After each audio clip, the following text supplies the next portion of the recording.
नमस्कार, मी आशिष भोसले इन्फोटेनमेंट या चॅनलवरती आपलं स्वागत करतो. तर आता आपला विषय आहे वेळ, टाईम.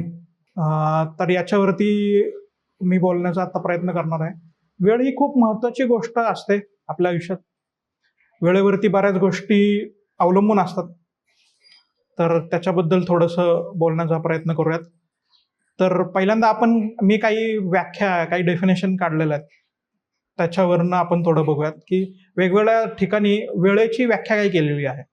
तर पहिली व्याख्या आहे गणितातली. पहिल्यांदा इंग्रजीमध्ये आपण ती व्याख्या पाहूयात, नंतर त्याचं मराठीमध्ये रूपांतर करायचा प्रयत्न करेल मी. तर पहिली डेफिनेशन आहे गणिती भाषेतली. In math, time can be defined as a ongoing and continuous sequence of events that occurs in succession from past through the present and to the future. Time is used to quantify, measure, or compare the duration of events or the intervals between them, and even sequential events. याचं मराठीमध्ये भाषांतर करायचं झालं तर काळाची व्याख्या भूतकाळापासून वर्तमानापर्यंत आणि भविष्यापर्यंत एकापाठोपाठ एक घडणाऱ्या घटनांचा एक सतत आणि निरंतर क्रम म्हणून करता येईल. वेळेचा वापर घटनांचा कालावधी किंवा त्यांच्या दरम्यानचे अंतर आणि अगदी घटनांचा क्रम मोजण्यासाठी किंवा तुलना करण्यासाठी केलेला असतो. तर ही गणिती व्याख्या झाली काळाची किंवा वेळेची. दुसरा असा आहे फिजिक्स. भौतिकशास्त्रामध्ये वेळेला काय म्हणतात, तर in physics time is defined as a measure of change in physical quantity or magnitude use to quantify the duration of events. Physics is a branch of science that studies time, an important fundamental quantity that is component of calculating and understanding other areas such as speed, motion and velocity. तर मराठीमध्ये आपण बघायचं झालं तर भौतिक प्रमाणातील बदलाचे मोजमाप किंवा घटनांचा कालावधी मोजण्यासाठी वापरले जाणारं परिमाण म्हणून वेळेचा उपयोग केला जातो. भौतिकशास्त्र ही विज्ञानाची एक शाखा आहे ज्याच्यामध्ये वेळेचा अभ्यास एक महत्त्वाचे मूलभूत प्रमाण जे वेग, गती आणि वेग यासारखे इतर क्षेत्रांची गणना आणि समजून घेण्याचा एक घटक म्हणून केला जातो. म्हणजे वेळ ही खूप महत्त्वाची गोष्ट आहे. अनादि अनंत काल, आता इथेच आलं अनादि अनंत काल म्हणजे वेळच, एका प्रकारे वेळच म्हणू शकतो. काळ ही त्याची खूप मोठं त्याचा व्यास मोठा आहे. वेळ ही त्याच्यातला एक भाग म्हणू शकतो आपण. इंग्रजीमध्येही वेळेबद्दल काहीतरी लिहिलेलं आहे, तेही आपण पाहूयात. इंग्रजी भाषेनुसार the measured or measurable period during which an action, process or condition exist or continuous that can be called as time. A non spatial continuum that is measured in terms of events which succeeds one another from past through present and to future. हे almost गणितामध्ये घेतलेल्या कंटिन्युएशनला, निरंतरपणाला साजेसा अशी व्याख्या इंग्रजी भाषेमध्येही झालेली, ज्याचं आपण स्वैर रूपांतर करायचं म्हटलं तर मोजलेल्या किंवा मोजता येण्याजोग्या कालावधी ज्या दरम्यान क्रिया, प्रक्रिया किंवा स्थिती अस्तित्वात आहे किंवा चालू राहते अशा गोष्टीला कालावधी किंवा काळ म्हटलं जातं. एक अस्थानिक सातत्य ज्याचे मोजमाप घटनांच्या संदर्भात केले जाते, जे भूतकाळापासून वर्तमान काळापर्यंत एकमेकांना यशस्वी करतात आणि भविष्याचा वेध घेतात. तर अशा या काळाबद्दल आपण बोलायचं झालं तर काळ ही संकल्पना किंवा वेळ ही संकल्पना खूप अनादी काळापासून चालू आहे. आपल्या प्रत्येक गोष्टीला, आपल्या रोजच्या जीवनातल्या गोष्टीमध्येही काळ ही खूप महत्त्वाची भूमिका बजावत असतो. अगदी पुराण काळापासून बघायचं झालं तर अगदी रामायण महाभारताचे दाखले घेऊयात आपण, ज्याच्यामध्ये अगदी सुरुवातीला दशरथ राजाला दशरथ राजाला 3 राण्या होत्या, कौशल्या, सुमित्रा आणि कैकेयी. ती कैकेयी जी होती त्याची सगळ्यात आवडती पट्टराणी होती, सगळ्यात आवडती राणीही होती. कदाचित ती सगळ्यात तरुण होती त्यामुळेही असेल आणि तिला युद्ध कौशल्यही येत होतं. ते एक सगळ्यात महत्त्वाचं कारण असेल दशरथाला ती आवडण्याचं. आणि असा एक प्रसंग सांगितला जातो की ज्याच्यामध्ये एका मोठ्या युद्धामध्ये ती दशरथाला सोबत म्हणून गेली होती युद्ध पाहण्यासाठी किंवा युद्धामध्ये सहाय्य करण्यासाठी. तर त्या युद्धामध्ये इतकं जबरदस्त युद्ध ते झालं, ज्याच्यामध्ये दशरथाचं संपूर्ण सैन्य बऱ्यापैकी जायबंदी झालं होतं आणि त्याच्यामध्ये त्यालाही खूप जखमा झाल्या होत्या. अशा त्या युद्धामध्ये एक बाण वर्मी लागला त्याच्या सारथ्याच्या आणि त्याच्यामध्ये त्याचा सारथीही जायबंदी झाला, अर्धमेला झाला. त्यामुळं त्याला तिथून निघून जाण्याशिवाय पर्याय राहिला नाही. युद्ध जिंकला होता पण खूप साऱ्या जखमा झाल्या होत्या दशरथाला सुद्धा. तर अशा युद्धामध्ये शत्रुपक्षाला असं वाटलं की आता आपण युद्ध तर हारलोय, पण आपण दशरथाला जर तो पूर्ण जायबंदी झालाय किंवा बऱ्यापैकी जखमी झालाय तर त्याला आपण काहीतरी हानी पोचू शकतो. तर त्याच्यामध्ये तिथे त्याला कैकेयी धावून आली आणि त्या कैकेयीने सारथ्याला बाजूला सारून स्वतःवर त्या रथाचं सारथ्य केलं आणि दशरथाला शत्रूंच्या पाठलागातून सुखरूप सोडवत ती तिथपर्यंत त्याला परत आपल्या अयोध्येमध्ये घेऊन आली. तर त्यावेळेला त्या तिच्या कौशल्यावरती आणि ह्याच्यावरती खुश होऊन दशरथाने तिला कुठलंही 2 वर माग हे तिला त्यावेळेला सांगितलं होतं. ती वेळ, मी परत हेच म्हणतोय की ती वेळ तिने वाचवली होती, त्याचा प्राण वाचवला होता. त्यावेळेला तो भारताचा सम्राट होता, त्यावेळेला तिने त्याला मदत केली होती आणि त्याच्यामध्ये दशरथाने तिला तिथे 2 वर मागायला सांगितले. त्यावेळेला कैकेयी तिथे म्हणाली होती की आत्ता ही वेळ नाहीये आणि मी योग्य वेळ आल्यावरती तुमच्याकडनं ते 2 वर मागेल. तर त्याच्यानंतर मग आपल्याला दशरथाची कथा माहितीच आहे की दशरथाला 3 राण्या असूनही खूप वर्ष होऊनही पुत्रप्राप्ती होत नव्हती. त्याच्यानंतर त्याने पुत्रकामेष्ट यज्ञ केला, ज्याच्यामध्ये ते पायस जे दिलं गेलं यज्ञ संस्कारातून जे पायस आणलं गेलं त्या पायसाला 3 राण्यांमध्ये विभागलं गेलं. त्या 3 राण्यांना त्यापासून 4 पुत्र झाले. राम जो कौशल्याचा पहिल्या पत्नीचा मुलगा, दुसरा कैकेयीला झाला भरत, आणि नंतर 2 जुळी मुलं झाली लक्ष्मण आणि शत्रुघ्न, हे सुमित्रेला झाले. राम लक्ष्मणाचं नाव जोडीने घेतलं जातं कारण त्यांनी एकमेकांना वेळोवेळी साथ दिलेली आहे. म्हणून राम आणि लक्ष्मण, रामानंतर खरं म्हणजे भरत होता आणि मग लक्ष्मण होता. लक्ष्मण आणि शत्रुघ्न हे जुळे भाऊ होते, पण लक्ष्मणाने रामाला साथ दिली आणि शत्रुघ्नांनी भरताला. ते दोघं भाऊ बाकीच्या दुसऱ्या भावांच्या, मोठ्या भावांच्या पाठीमागे निर्धाराने उभे राहिले, वेळोवेळी त्यांना मदत करत राहिले, म्हणून त्या 2 भावांची जोडी आपण म्हटली जाते. तर अशा ह्याच्यामध्ये जेवढ्याला मग सगळं व्यवस्थित चालू होतं, सगळे 4 हे भाऊ आपलं शिक्षण पूर्ण करून आले आणि त्यावेळेच्या प्रथेप्रमाणे मोठा मुलगा राजा होतो, ज्याला युवराजपद. आता दशरथही खूप थकला होता, तर आपल्या मंत्रिमंडळाच्या सल्ल्यानुसार त्यांनी रामाला राज्याभिषेक करायचं ठरवलं. असं म्हटलं जातं की सकाळी जी प्रत्येक सकाळी सभा भरली जायची आणि मंत्रिमंडळ आणि प्रजाजन सगळ्यांचं मत घेऊनच रामाला राज्याभिषेक करायचं असं ठरलं गेलं. कैकेयीची एक दासी होती मंथरा, जिने तिला लहानपणापासून सांभाळलेलं होतं. तर अशा मंथरेने तिला असं भरवून दिलं की राम जर राजा झाला किंवा दशरथानंतर आता राजपुत्र म्हणून रामाचा अभिषेक होईल आणि नंतर दशरथानंतर राम राजा होईल, तर तुझ्या मुलाचं काय. आणि कर्मधर्म संयोगाने तिला मंथरेला हे माहित होतं की राजा दशरथांनी खूप वर्ष आधी कैकेयीला 2 वर मागायला सांगितलेले आहेत. तर ते वर ती तिला आठवण करून देते की आत्ता हीच योग्य वेळ आहे की तू हे वर मागून घ्यावेच. आणि त्यावेळेच्या प्रथेनुसार प्रत्येक राजाला अनेक राण्या असायच्या, दास्या असायच्या आणि त्याच्यामध्ये एक वेगळा असा महाल ठेवलेला असायचा. त्याच्यामध्ये शोक महाल म्हटलं आहे, कदाचित मी बरोबर चुकत नसेल तर. त्या शोक महालामध्ये जर एखादी राणीला काही हवंय आणि ते मिळत नाहीये तर ती तिथे जाऊन बसायची आणि मग त्या राजाला कळवलं जायचं की तुमची राणी शोक महालामध्ये बसलेली आहे आणि तिथे तिला काहीतरी हवंय. हा संकेत असायचा की त्या शोक महालामध्ये ती गेली म्हणजे ती काहीतरी रुसली आहे तुमच्यावरती, काहीतरी हवंय म्हणून. मग तसं ती करते आणि कैकेयी त्या शोक महालामध्ये जाऊन बसते. राजा दशरथ सगळं आपलं कार्यक्रम सगळे दिवसाचे आटपून परत येतो. त्यावेळेला त्याला कळतं की तो कौशल्याकडे जातो. कौशल्य सांगतो की आपल्या रामाचा उद्या अभिषेक होणार आहे, त्याला मी राजपुत्र म्हणून अभिषिक्त करणार आहे आणि त्याच्यानंतर म्हणजे माझ्यानंतर तो राजा होईल या अयोध्येचा. तर तिथे ती नंतर असं प्रत्येक राणीकडे जाते. ती कैकेयीला नक्कीच आनंद होतो, तिचा मुलगा असतो तो. नंतर तो सुमित्रेकडे जातो, सुमित्राला सांगतो. सुमित्राही खूप आनंदित होते. आता शेवटी तो कैकेयीच्या महालात जातो. तर कैकेयी तिथे महालात नसते. तो खूप शोधतो, कोणी काही त्याला सापडत नाही. मग तो एका दासीला विचारतो. दासी सांगते की तुमची राणी शोक महालामध्ये बसलेली आहे.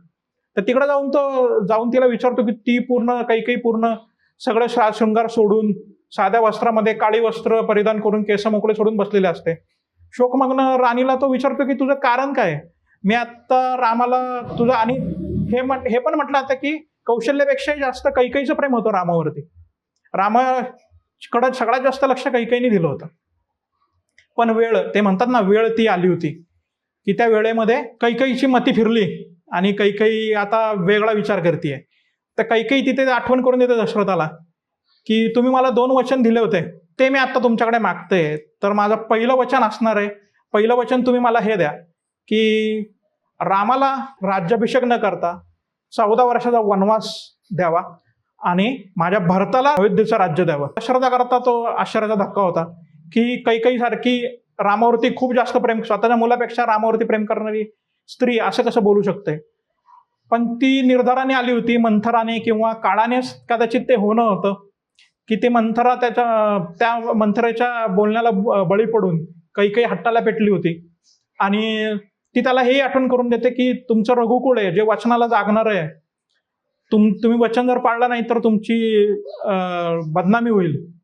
तर त्याच्याकरता मला ही वचन हवीत दोन्ही पण. आणि तशी मग ती वचन घेऊन रामाला वनवासाला जावं लागतं. म्हणजे इथेही परत वेळ ही आपण म्हणतो की वेळ आली होती रामावरती की ज्याचा जो आदल्या दिवशी राज्याभिषेक राजपुत्र म्हणून अनभिषिक्त होणार होता, अभिषिक्त राजकुमार म्हणून ज्याला दुसऱ्या दिवशी गौरवला जाणार होतो, तो त्याच दिवशी ज्यावेळेला खरी वेळ आली तिथे त्यावेळेला तो वनवासात जायला निघाला होता. हे एक झालं वेळेचं रामायणातलं. दुसरं महाभारतातलं, कंसाचं आपल्या बहिणीवरती खूप प्रेम होतं, देवकी. इतकं की तिचं लग्न झाल्यावरती तो तिला तिच्या राज्यामध्ये सोडायला स्वतः सारथ्य करत होता त्या रथाचं. आणि तो सारथ्य करताना जसा तो मथुरेतनं बाहेर पडला तसं त्याच्यावरती आकाशवाणी झाली की तुझ्या बहिणीवरती एवढा आतोनात प्रेम करतोय, ज्या बहिणीला एवढा जीव लावते, त्या बहिणीचा 8वा मुलगा तुला मारक ठरणार आहे, तोच तुझा काळ असणार आहे. ती आकाशवाणी ऐकून कंसाची मती फिरते. शेवटी परत तेच आलं काळ, आणि तो ज्या बहिणीला लाडानी आणि प्रेमाने सोडायला चाललेला असतो तो तिला परत फिरवून माघारी आपल्याच राज्यामध्ये आणतो आणि तिला बंदिवासात टाकतो. आणि तिथून पुढे तिला जन्माला आलेल्या सगळ्या 7 मुलांचा तो खून करतो, मारून टाकतो त्यांना. कारण त्याला ती भीती असते, त्याच्या मनात एवढी भीती बसते की 8वा मुलगा जरी असला ते दोघं देवकी आणि वसुदेव तेच म्हणत असतो की तुला आमच्या 8व्या मुलाकडून धोका आहे, तू बाकीच्या आमच्या मुलांचे प्राण का घेतोय. तर त्याला ती भीती एवढी बसलेली असते की तो म्हणतो की चुकून जर मी चुकीचा काहीतरी ऐकला असेल तर, आणि जर तुमचा हे जिवंत मधलाच कुठला मुलगा माझा मारक ठरला तर, म्हणून तो कुठल्याच मुलाला जिवंत ठेवत नाही, 7 मुलांना मारून टाकतो. पण शेवटी काळ म्हणतात ना, काळ परीक्षा घेत असतोच. त्याच्यामध्ये कृष्णाचं जे सगळ्यांना ती कथा माहिती आहे की कृष्ण जन्माला येतो 8वा मुलगा, तेवढ्याला सगळे पहारेकरी निद्रिस्त होतात आणि दारं आपोआप उघडली जातात, टोपली आणली जाते आणि कृष्णाला तिथून भर पावसामध्ये रात्री 12चा जन्म कृष्णाचा, ज्याच्यामध्ये भर पावसामध्ये कृष्ण गोकुळात जातो आणि गोकुळात नुकतीच जन्माला आलेली यशोदेला आणि नंदाला मुलगी जी झालेली असते, तिला माया म्हटलं गेलंय पुराणामध्ये, कथांमध्ये. त्या मायाला घेऊन तो इकडे येतो आणि मग नंतर कंस जागवतो. कंसाला सांगितलं जाते की मुलगी झाली आहे, मुलगा नाही झाला. पण तरीही तो म्हणतो ठीक आहे, काही का असं ना, मारलं तर पाहिजे.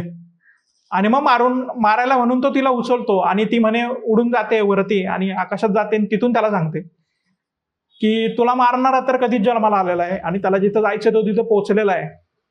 मी फक्त तुला हे सांगायला आले होते की तू किती प्रयत्न केला तरी काळ बदलू शकत नाही, वेळ तू तुझी बदलू शकणार नाही. म्हणजे वेळ हा प्रकार इतका, काय म्हणू त्याला आपण, मला आता मराठी शब्द सापडत नाहीये, इनएव्हिटेबल राहतो माणसाच्या आयुष्यामध्ये की तुम्ही काहीच करू शकत नाही. वेळ प्रत्येकाला बरंच काय काय शिकून जाते.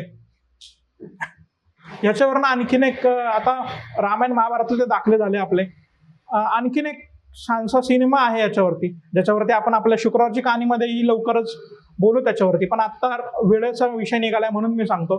बलराज साहनींचा वक्त नावाचा एक सिनेमा आहे, वक्त, जो B.R. चोपडांनी डिरेक्ट केलेला आहे, B.R. चोपडांच्या प्रोडक्शन मधला आहे, की ज्याच्यामध्ये वेळेचंच महत्व दिलेलं आहे की तो कष्टाने वेळेवरती सगळे कष्ट उभे करून, काबड कष्ट करून स्वतःचं साम्राज्य उभं करतो. आपली दुकानं, साम्राज्य म्हणजे त्याचा व्यवसाय उभा करतो. आणि त्याच्यामध्ये तो सांगतो की मला त्याला 3 मुलं असतात, त्या प्रत्येकाचं काय काय करणार आहे, अमक्या मुलाचं मी काय करणार, तमक्या मुलाला मी कसा उभा करणार, कसा मोठा करणार, हे तो सांगत असतो. तिथं एक ज्योतिषी आलेला असतो. त्यावेळेचे ज्योतिषी खरं सांगायचे, त्यांचा अभ्यास असायचा. आत्ताच्या सारखं काही नव्हते बरळत. त्याच्यावरही आपण लवकरच बोलूयात पुढच्या काही भागांमध्ये. पण त्यांचा तो ज्योतिषी तेच सांगतो की कधी कधी वेळ ही एवढी महत्वाची गोष्ट आहे की कधी कधी पुढ्यात ठेवलेला चहाचा कप ओठापर्यंत जाईपर्यंत काळ वर्षानुवर्ष लोटतात. त्यामध्ये तो सी नाहीये की तो काढून दाखवतो तो की हा जो चहा आहे, चहाचा कप आहे, हा उचलून मी तोंडाला जाईपर्यंत हा खूप काही सेकंदाचा भाग वाटतो. पण कधी कधी ही गोष्ट व्हायलाही कितीतरी वर्ष जावी लागतात. त्यावेळेला तो त्यावेळेला त्या ह्याच्यामध्ये असतो, स्वतःच्या कष्टावरती, स्वतःच्या मेहनतीवरती त्याचा विश्वास असतो. त्याने ते सगळं उभं केलेलं असतं. तिथं तो म्हणतो की बघा कुठं वेळ लागला, मी पिऊन दाखवतो. तो त्यांना पिऊन दाखवतो तो चहा. तो मोठा त्याचा समारंभ संपतो आणि त्या रात्री त्या गावामध्ये खूप मोठा भूकंप होतो. आणि त्या भूकंपामध्ये ह्या लाला केदारनाथ नाव असतं त्याचं, बलराज साहनींचं नाव त्यामध्ये लाला केदारनाथ दाखवलंय. त्या लाला केदारनाथाचं सगळं साम्राज्य धुळीला मिळतं. सगळं परिवार वेगवेगळ्या ठिकाणी जातो. त्याची 3 मुलं, त्याची बायको, तो स्वतः, असे 5 जण 5 टोकाला विभागले जातात. त्याच्यावरती तो सिनेमा आहे. मग नंतर ते पुढे भेटतात का, काय होतं त्यांच्याबरोबर, त्याचा तो प्रवास त्या वक्त सिनेमामध्ये आहे. असं म्हटलं जातं की त्याच्यामध्ये B.R. चोपडांची स्वतःची कहाणी आहे, कारण ते सुद्धा पूर्वीच्या पाकिस्तानातून फाळणी झाल्यानंतर भारतामध्ये आले होते. त्याच्यानंतर त्यांनी हे सगळं उभं केलं. तर वक्त या सिनेमाबद्दल आपण आपल्या शुक्रवारच्या कहाणीमध्ये बोलूच. वेळेचा प्रत्येकाला आपापला अनुभव असतोच, जसा माझाही आहे. प्रत्येकाला आपापला प्रवास माहीत असतोच. वेळेनुसार प्रत्येकामध्ये बदल होत जातात. आपल्यातही झालेले आहेत. जसं आता माझ्याबद्दल, आमच्याबद्दल बोला, मी किंवा माझ्या बरोबरच्या पिढीबद्दल बोलायचं झालं तर आम्ही अगदी सायकलपासून 2 व्हीलरपर्यंत आणि बैलगाडीपासून कारपर्यंत सगळं पाहिलेलं आहे. म्हणजे आम्ही कदाचित आमचीच पिढी अशी असेल की जी ह्या सगळ्या गोष्टींना पाहिलेली आहे, वेळेनुसार बदल होताना पाहिलेले आहेत. शटरच्या टेलिव्हिजन सेटपासून आत्ताच्या स्मार्ट टी व्हीपर्यंत आणि पेजरपासून आत्ताच्या 2 फोल्डेड नवीन मोबाईलपर्यंत सगळं आम्ही पाहिलेलं आहे. त्यामुळं वेळेचा हाही भाग आपल्याला म्हणता येईल. वेळेची स्थित्यंतर किंवा वेळेमध्ये होणारी, वेळेनुसार परिस्थितीमध्ये होणारी स्थित्यंतर पाहिलेली आहेत आपण. त्यामुळं तोही एक वेळेचा भाग म्हणता येईल. सायकल असताना किती वेळ लागायचा आणि आता गाडीने त्याच्यामध्ये किती सोयी सुविधा किंवा वेळेचा वापर कसा वाढलाय किंवा वेळेचा वापरही आपण कसा करतो याच्यावरही बऱ्याच गोष्टी अवलंबून आहेत. जो आपला वेळ पहिला पुस्तक वाचण्यामध्ये, पेपर वाचण्यामध्ये जायचा, तो आता मोबाईलमध्ये जातोय, युट्यूबमध्ये जातोय, व्हिडिओजमध्ये जातोय, रील्समध्ये जातोय. हा पण एक वेळेचाच परिणाम म्हणावा लागेल. काळ बदलत असतो तसं बदलावं लागतं म्हणतात. नाहीतर काळ तुम्हाला बाजूला सारतो, फेकून देतो, असंही म्हटलं जातं. काळाचा महिमा खूप आघात आहे. आता आपण जे रामायण महाभारतात दाखले घेतले तिथून अगदी शिवाजी महाराजांपासून आपण घेतलं, त्यावेळेलाही ज्या पद्धतीने वागलं जायचं, परिस्थिती होती, त्याच्यामध्ये आणि आत्ताच्या परिस्थितीमध्ये खूप फरक आहे. वेळेनुसार काही गोष्टी बदलत जातात, बदलाव्याच लागतात. वेळेचा गुणधर्मच तो आहे असं म्हटलं तर काय वावगं ठरणार नाही त्याच्यामध्ये. तर अशा वेळेबद्दल आणखी काय बोलणार. आपल्यालाही वेळेची मर्यादा आहेच.